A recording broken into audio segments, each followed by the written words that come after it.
ತರುವಿನ ನೆರಳು ಕೊಡುವಂತ ಸುಖವು ಕೊಡುವನು ಕೃಪೆಯ ದಿನವು. ಸ್ಥಿರ ಇರುವ ಮನ ಎನಗಿರಲಿ ಶರಣಾಗತಿ ಎಂದು ಬರಲಿ.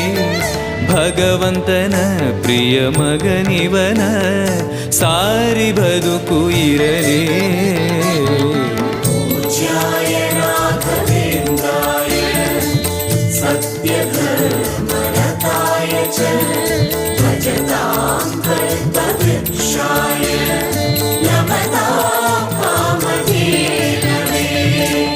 ಆಲಯವೆಂದರೆ ಮಂತ್ರಾಲಯವೇ ಬೇರೆ ನಾ ಅರಿಯಲಾರೆ.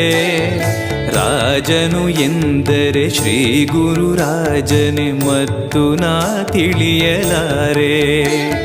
ಆಲಯವೆಂದರೆ